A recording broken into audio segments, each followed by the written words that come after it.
Welcome, everybody, to the Marketing Phoenix interview series.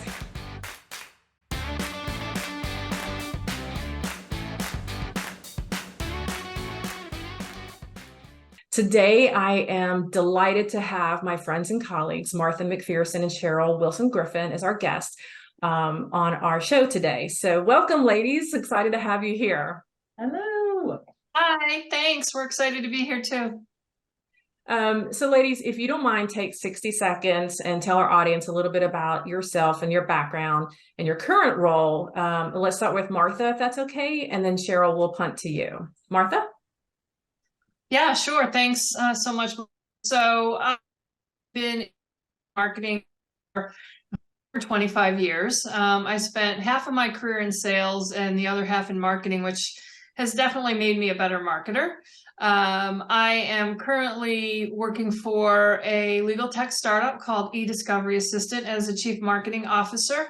Really happy to be there and happy to be working with Kelly Twigger, who hopefully everybody knows. She's definitely an expert in the industry and just a wonderful, wonderful person. I have been working in the legal tech space for about 13 years.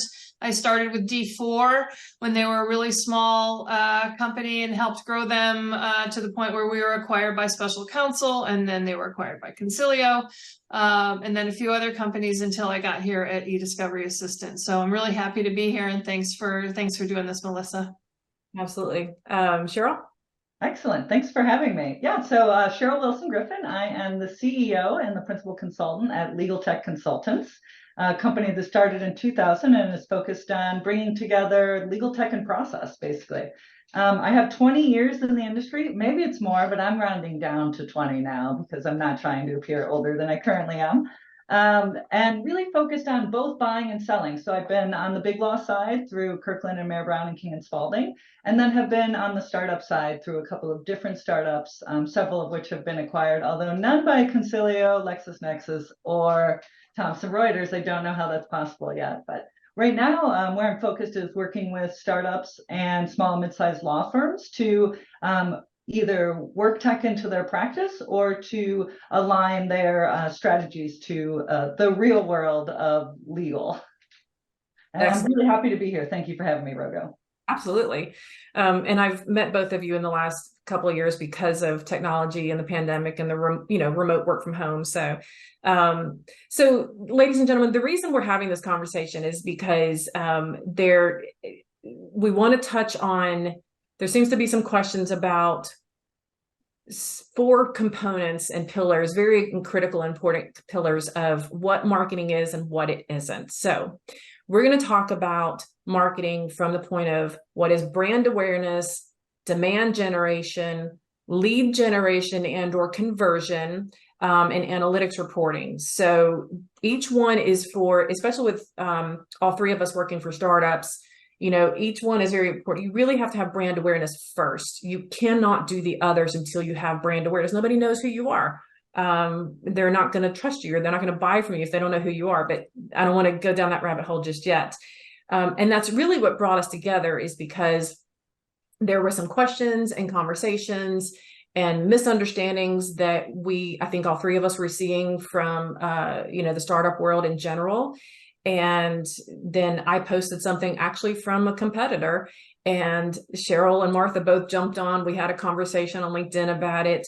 And I was like, hey, why don't we write this article together and let's do a video interview? And they're like, yeah, let's do it. So it's, girl power in legal marketing. So with that, we will be posting the article. The link will be in the podcast, but we really just want to have a fun conversation about this. So Cheryl, let's start with you and let's talk about what is brand awareness and why is it so important? Yeah, absolutely. So in its simplest form, brand awareness is really that idea that people know who you are. They know your company, they know your product, they know your name. They recognize when they hear the name, they know what you do, right? And if you think about it, I mean, that really is the most basic form of existence, right? People can't buy something that they don't know exists. They can't come to your website if they don't know where to look for you. And so if you haven't established brand awareness, going back to what you said, Melissa, That's step one. You can't have step two without step one. And so until you got to that point, you really can't do that. And so when you think about brand awareness, you're talking about reputation, you're talking about trust, you're talking about thought leadership as well, right? Do people not only trust you, but do they believe that you can bring that special secret sauce? You know, is your product got that thing in it that does something that no one else's does? Why should they buy you versus someone else's? And so it's really about establishing yourself in the market as a company that can do something that no one else can do. You know, and I think that's something that you and I both have done because we both have struck out on our own. People know me from the pink hair and the story had, you know, the personal and professional story, the whole rising from the ashes multiple times because of the personal, you know, health challenges a few years ago. And then everybody knows me as Rogo. There are very few people in this industry that know my first name is actually Melissa, and it catches me off guard when I hear it. But two, you have established your brand as well, like with the color palette you're using for your company and your big glasses, like, and the way that you take pictures and the way that you pose for pictures, like those are, and I want to hear from you, but for me, being your friend and colleague on the outside looking in, those are the three things that when I think of Cheryl Wilson Griffin, I'm thinking about your aqua color palette, I'm thinking about your glasses, and I'm thinking about the way that you pose in like your pictures when you're at events and with friends and colleagues. So that's all brand, and that's driving brand awareness. And so you and I are very identifiable and recognizable through that. You want to add anything to that? No, I think you're right. And I think too, if you read any of my writing, there's a very clear tone in it that sets me apart. Even ChatGPT thinks so. It can find my tone and write in it at this point. So I think those are all really important things to establish. And what, you know, where I think it really comes out, and here's a solid example at ILTACON, there were people that came up to me and said, oh, I know you from online. I love what you're doing, you know, and that's establishing brand awareness. And that's the first step to getting somebody to buy from you. So we kind of touched on it, but go ahead and jump into it. So can you give our audience just a list of activities specifically that are geared to driving brand awareness? Yeah, I mean, there's all sorts of fun stuff. And let me just check my notes so I don't miss anything. Okay. Yeah, thought leadership. So writing articles, case studies, writing in magazines, speaking engagements. So speaking at ILTACON, right? Legal Week, all those things are really great ways to get people to believe in what you're doing. Having great interviews with folks like Stephanie Wilkins and the great folks over at Legal Tech News. Social media. Do not sleep on social media. I tried to do that for a decade. Apparently, we're really doing it. Go learn about it. Go do it. Those are all great ways to get the word out about yourself. Great. And then before we move on to the next with demand generation, so what is your best advice for legal businesses to truly understand brand awareness and where it fits in their overall strategy? Yeah, I mean, I think the key thing that I like to tell anyone I'm working with is you have to know where your audience goes for trusted information, right? If you are working with mid-sized law firms, you know, you probably don't want to go to TechCrunch and start writing articles. They're probably not reading there for their information, right? So find out, where are they going? Which newsletters are they reading? Which publications are they reading? And that's the place where you want to be. Which events are they going to? Are they going to ABA events? Are they going to IBA events? You know, what types of things? Those are the places you want to be. Those are the places you want to put your content. And make sure that if you put your content behind a paywall, for God's sakes, make sure it's somewhere that they're paying for. You know, make sure that's a place where they're a subscriber. And you brought up conferences. That's another really important, like, you know, we're at Legal Tech, we're at ILTA, you know, we're at some of these bigger conferences, like your audience may not be there. And when I lived in Alabama, there were 6 people on the list who went to Legal Tech from Alabama, right? They're not there. They're at local events, local bars, state bar associations. So you're exactly right. Like, it's not about you, it's about them. Where are they? And if you're not there, they can't find you. Right.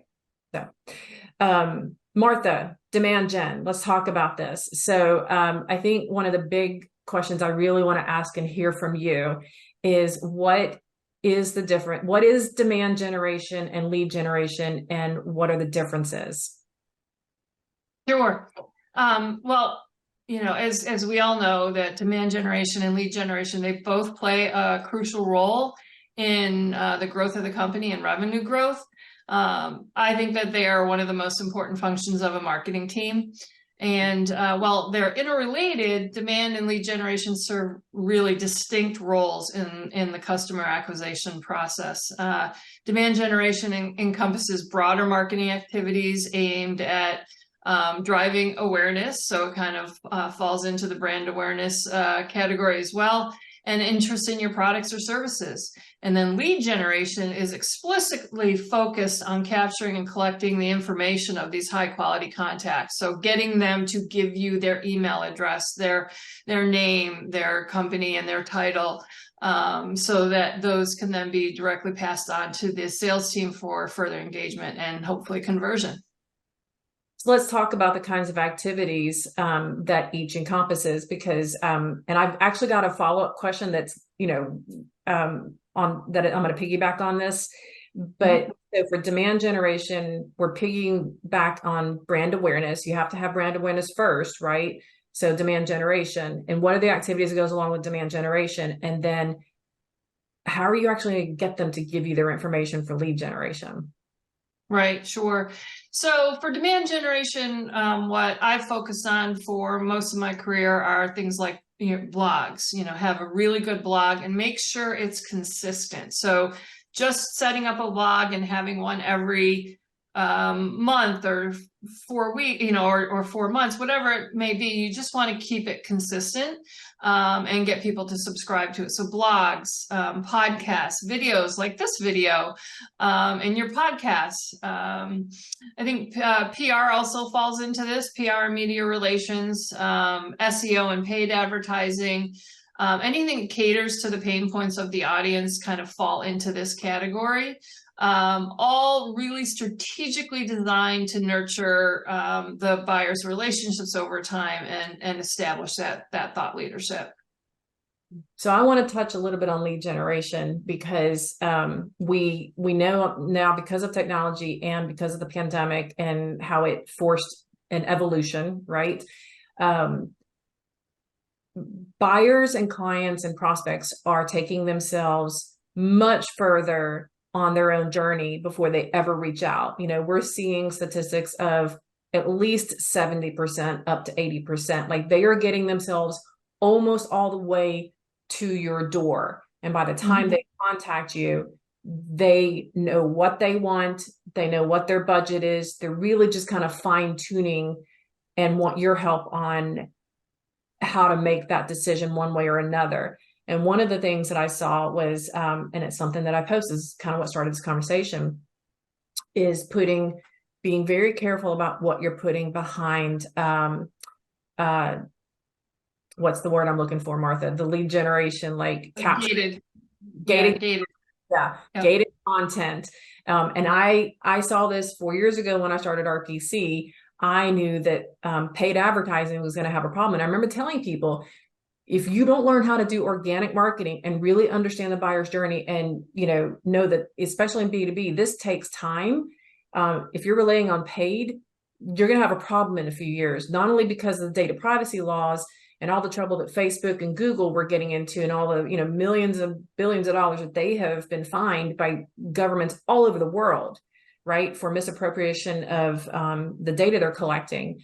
But now we're seeing our marketing colleagues also are saying, be very careful about that gated content. So Martha, can you talk a little bit about that to our audience? Sure. Especially this has become quite a trend over the last year or two, especially with the pandemic and everyone, no in-person meetings, is that gated content is something that has to be incredibly valuable to your contact or to your lead and prospect. I no longer want to give up my email address, especially my business email address, unless it's something that's incredibly valuable to me as a marketer.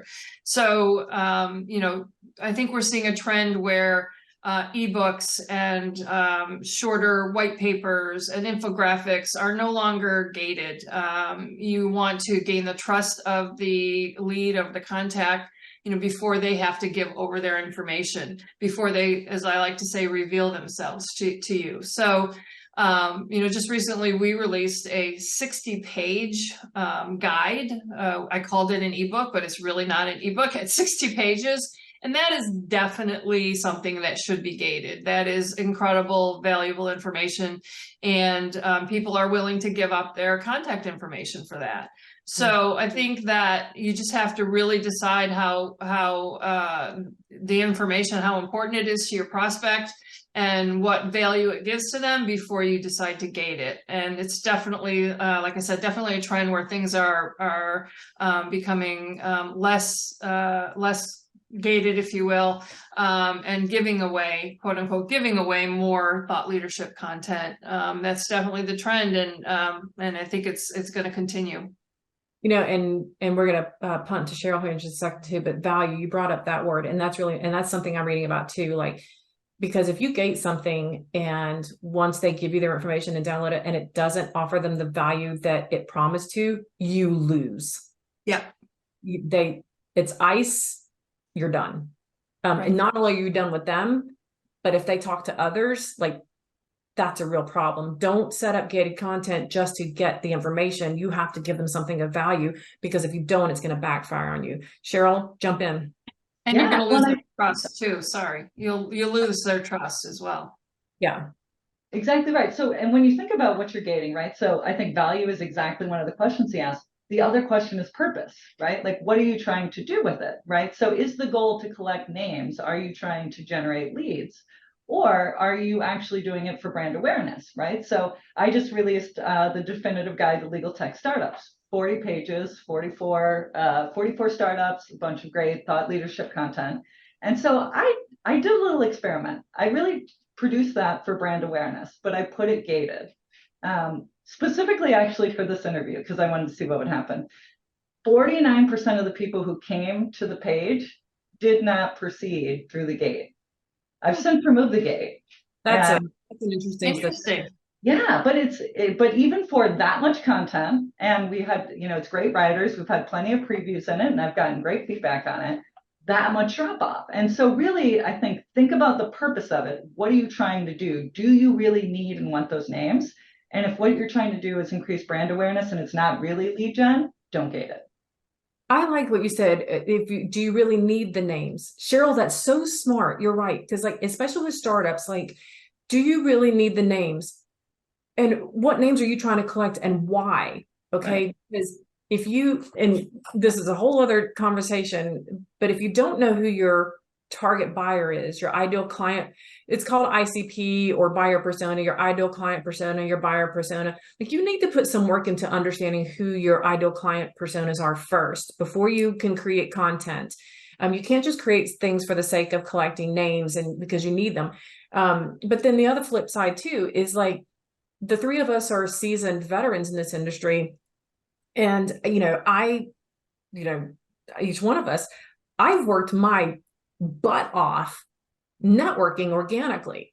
Right. I'm originally from Alabama. And when I started the round table, 11, 12 years ago, when I knew it was becoming, we did it in Alabama for a couple of years, but when I knew it was going to become a business, my first thought was, I made a list of all the vendors at the time that I wanted to sponsor programs. And I thought, how am I going to get these people to notice me? I'm just from small town Alabama. So I went to Legal Week, or it was Legal Tech at the time. And I had, like a bootstrap, nothing budget. And I came up with a flyer on my own, which now we've progressed way past that. And I came up with these blinking necklaces. They were these just blue. It was the color of my logo. And it said, hashtag where's eCert, and it had the website on it. And so I went to Legal Week with my blinking necklaces and my brochure, and I just hustled. And I went through for 3 days to meet everybody I could. And the first day was kind of a fail. I couldn't get anybody to talk to me. But at the happy hours that night, all of a sudden, everybody wanted blinking necklaces because it was dark, and it took off. And then that hashtag where's eCert eventually became hashtag where's Rogo. And y'all see me go around at Legal Week, and I do pictures with vendors and stuff. And Cheryl, I've seen you do it too. And, and I had Nancy Maryland. She's like, oh, I'm going to borrow the hashtag where's Rogo. I'm going to do hashtag where's Nancy, So it's fun and it's cool. But like, back to, do you need the names? Do you need gated content? Why are you doing it? Get out there and meet people, brand yourself. get up. If you're, especially as a startup, Right. you're just gonna have to hustle and have a plan. Right. So anyway, I hope I didn't go too far down that rabbit hole.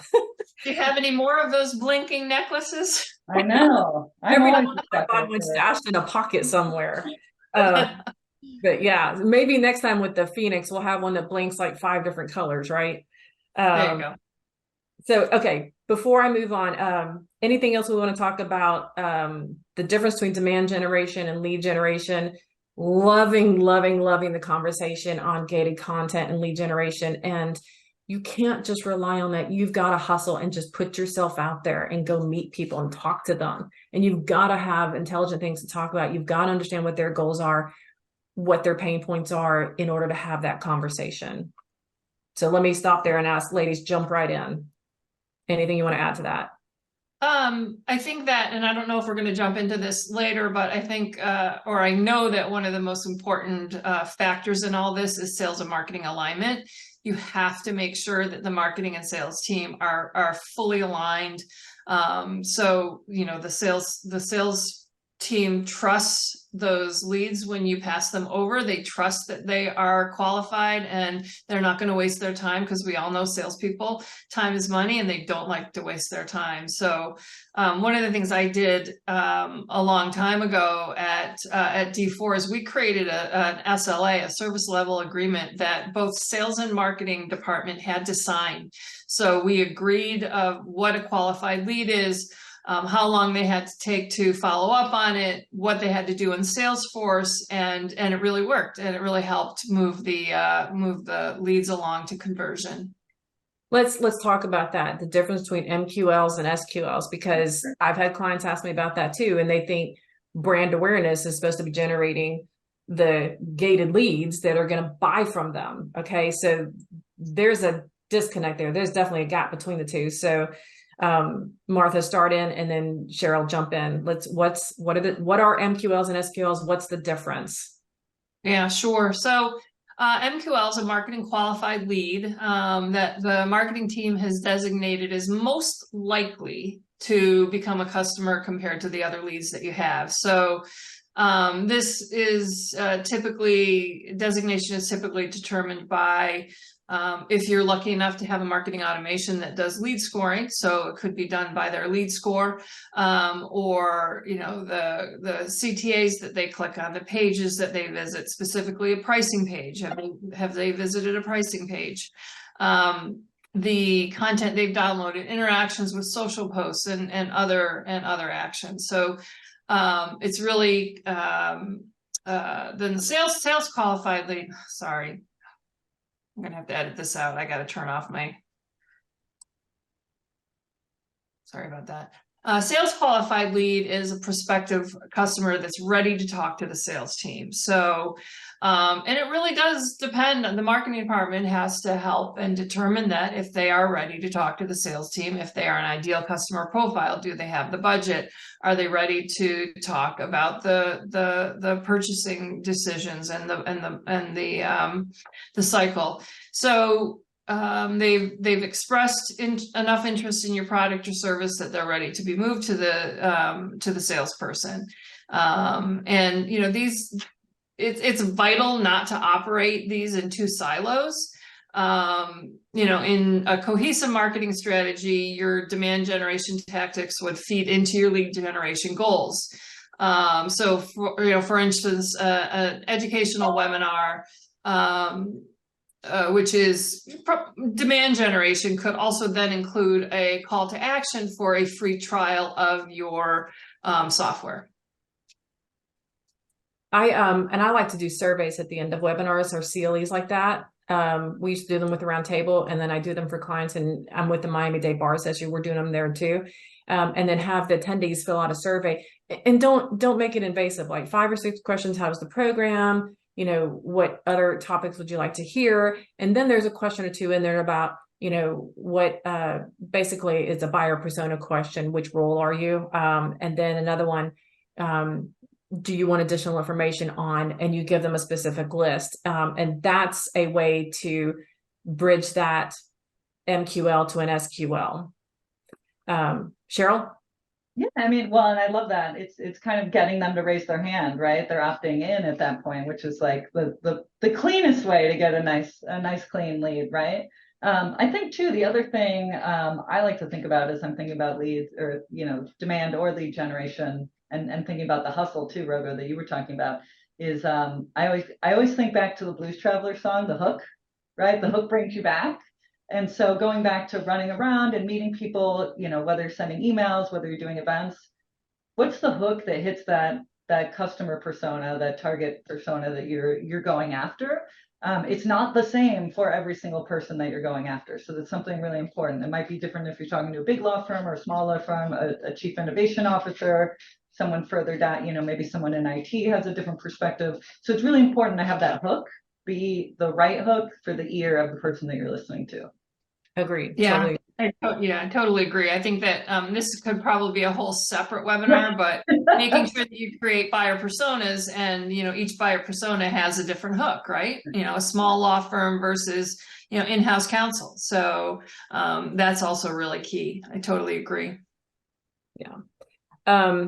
Okay, so we're going to jump into the analytics reporting, which is the beautiful wrapping and the bow and all this. It pulls it all together. So we have brand awareness. Do people know who you are? Have they learned to trust you? Have you built that reputation? And then demand generation. Now that they trust you, are you giving them really good content, thought leadership? Are you drawing them back into that cycle with you? Because, brand awareness is a one-way street. Demand generation brings them back into you. And then lead generation is where they're actually willing to start talking to you about opportunities to work together. And we have this transition during that between a marketing qualified lead and a sales qualified lead. And so and one of you brought up scoring, marketing automation. I think, Martha, it was you. And I'm a huge fan of scoring. And this is so critical for analytics reporting. So it's the best way to determine how all three of these are supporting revenue growth. So what are some initial analytical signals? Let me punt to Cheryl first. And Martha, I'm going to have you dig in. What are some initial analytical signals that a business should be monitoring, Cheryl?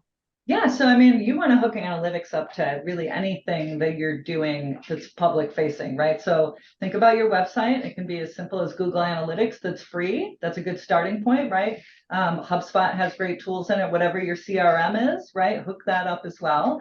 Your social media, LinkedIn, maybe you have a premium account, make sure you have a company page and you're watching those types of things. But any of your social platforms, especially if you convert to a business account, with Meta, Instagram, all those types of things, you're going to be able to see how active your posts are, how many impressions you're getting on it, who's looking at it, what types of people are searching for you.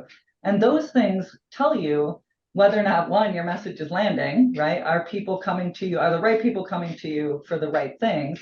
And two, they also help drive your decisions downstream, right? Are the things that you think are going to work working? And are the things that you've decided you're not going to focus on the correct things to not focus on? And you brought up different channels and then you just ended it with what's working, what's not working. And that's really important to your ideal client persona. Where do they get their information? That's where you need to be. Don't bother feeling like you have to have something on every single social media channel that's available, because in B2C and B2B, they are not on the same channels. Right. And so only use the distribution channels where your clients exist. And that's where you're going to get your best analytics. So if you're running analytics on a channel where your clients don't exist, it's going to look bad and it's going to give you a false information or false idea that you might need to adjust your strategy when you really don't. You're just on the wrong channel. So that kind of leads me into the next question for Martha, like, how does this data inform and help adjust your marketing and sales strategies? Sure. Yeah, it definitely does. I mean, you have to look at it definitely monthly, but I'm looking at things every week, especially as a startup and we're really starting to grow. HubSpot or Salesforce, whatever you're using is kind of key to that, as well as like Cheryl said, Google Analytics. And as we all know, LinkedIn is like the #1 social media platform for our industry. So constantly looking at at the statistics and the analytics that we get from LinkedIn. But it's if you're looking at it weekly, it allows you to pivot very quickly. If things aren't working, you can pivot quickly and make a change. If your LinkedIn ad that you just launched is not getting downloads or not getting clicks, then you can turn that off really quickly and reevaluate and start over. And there's also the analytics around the things that you're doing. So email marketing campaigns and things like that. How's your newsletter? Are people opening it? Are they clicking? It's really exciting. 20 years ago, we didn't have any of this. So you kind of had to guess. But we get so much information now out of all the solutions that we're using and every kind of technology that we're using, that you should be able to easily know what's working, what's not, and then pivot if you have to. Cheryl, you want to add anything to that? Yeah, I mean, I think another tool or kind of analytics tool that I really like, there's a bunch of them, but heat mapping tools. One's called Hotjar, where you can see on your website, where are people going, and or your app, and you can see when people get frustrated. You ever anger click because something's not working, and you can see when people do that. And it's really great even for the product team and for the sales and marketing as well. So those are something worth looking at. But I think the key thing is, as you look at metrics, sometimes you see things that you just totally did not expect. I had a post maybe a month ago that ended up getting hundreds of thousands of hits that was on artificial intelligence. And I'm telling you, if it was 3 sentences, it was somebody else's article I wrote 3 sentences on, it went nuts. And so I've been doing analytics and tests ever since to figure out, why was that so interesting to people? I have no idea. Because I want to know, how do I make more of those, right? Like, how do I recreate that? And so as a company, you'll see things that are you expect, like, okay, cool, that was a good message and that went the way I wanted it. But you'll see stuff you don't expect too. And sometimes you don't expect it to the positive, right? And then you can take advantage of that stuff. Yeah, some of the way that I use analytics to advise clients is like, after you've got, I think you really need about 3 months worth of putting a minimum. You really need more, but you need a minimum of 3 months to be able to show somebody something.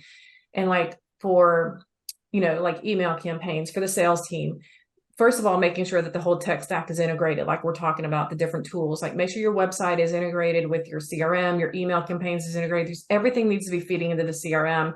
One of the big things I look for is subscriber scoring through the email campaigns, because some opens and clicks are important. And you want to see like what subject lines are taken off, what kind of copy, what kind of content you're putting in, and test out the different kinds of content. Those opens and clicks will give you a good idea of what kind of subject lines and pre-header lines and the content that's really resonating more than others. That's a marketing analytics. Now, the sales side of it for me, because I'm more of a sales personality, is that subscriber score, because at some point, the opens and clicks are not nearly as important to me as a salesperson as that subscriber score is, because I can go into my leads database and I can, if I've got them organized between leads and contacts, you've identified them correctly, you've got cold, warm, and hot leads, then I can also order them according to subscriber score. And those that are higher have a higher score on the list. For me as a salesperson, I'm looking at that, because when I can see who's got a higher score, I know what the relationship is. And maybe it's already a client, or maybe it's a friend of the business or whatever, but it's not going to take me long to find a pretty high score of a lead that is somebody I need to follow up on. But on top of that, I can dig into their record. If it's set up in the CRM correctly, I can pull up their record and I can see all the campaigns they've received, what they've opened, what they've clicked in, and I can start putting a story together along with something else we were talking about between qualifying leads, between MQLs and SQLs. I wanted to mention, if you write a strategic account plan, again, this is the bridge between marketing and sales. Marketing can qualify it, but the way the sales goes in qualified, if you write out a strategic account plan, and it takes work, it takes time. Salespeople don't want to do that. We just want to sell and make money. I get it. But if you put the work into these scoring systems, using your operations, your analytics, prepare a strategic account plan, it gives you the information that when you reach out, it doesn't have to be a cold outreach. I have used that so many times and reached out to someone and said, hey, I'm interested in speaking with you. I see that you've, really interested in these 2 or 3 things. And based on my research, it looks like these 3 items might be a source of pain for you. Every single time I have put that kind of effort into it and put that email together that summarizes what I believe they're interested in and the research I've done through the SAP that identified a few pain points, I don't have to give them all the pain points, just 2 or 3, because they always come back and say, oh my God, you're exactly right. That's 100%. Yes, I need to have a conversation with you. 100% rate, when I put that kind of effort into it, I got a meeting. Right. That's an SQL. It takes work, but it's worth Yep. it. And it's different than throwing a bunch of spaghetti on the wall and calling them leads. Like that is a bigger waste of time to me than putting the time and effort into, instead of throwing 100 on the wall, choosing 5 because of all of these analytics reports that I have access to. And if I put that story together the right way and reach out, I'd rather have 5 that say yes to a meeting than having to work through 100 that I'm just throwing the stuff on the wall. Right. Quality, not quantity. Exactly. So ladies, this has been an exciting conversation. I've really enjoyed just, being friends with you, being colleagues with you, watching each of our careers grow and supporting another. So let's do a little bit of a recap. So for our audience, we've really addressed your marketing basics. In order, brand awareness is first. You've got to have brand awareness. And then that leads you into the next step with demand generation. And then lead generation, lead conversion, which is the bridge between marketing and sales, qualified leads, and then those analytics reports and how that really helps the handoff between marketing and sales. So with that, Cheryl, let me throw it to you. And how would you like to summarize this? And what thoughts would you like to leave our audience with today? Yeah, well, thank you again, Rogo, for having me, Melissa. Thank you again for having me. I think, I think brand awareness always is the thing that I'm going to push for everybody. Go out there, be seen, be heard, show everybody your authentic self. Excellent. Martha? Yes, again, thanks, Rogo, for this. And Cheryl, it was great to connect with you as well. Brand awareness is the start, and then lead and demand generation is, where you're going to start generating that potential revenue for the sales team, and then passing it off to the sales team. So, and again, I can't emphasize enough how important sales and marketing alignment is. I know we all believe in that. But we want to make sure that everybody else does too. Yeah, make sure each team is communicating, your stakeholders talking to each other, so that you are targeting the right client, you're creating the right messaging, so that all of these steps together that push that messaging out lead to the right people, and the right, most efficient handoff to the sales team for revenue generation. So, all right. That will wrap up our interview with Cheryl Wilson Griffin and Martha MacPherson. Ladies, thank you so much for joining me today and collaborating with me on the article in this video. This is a lot of fun. And I hope everybody has a great rest of your day.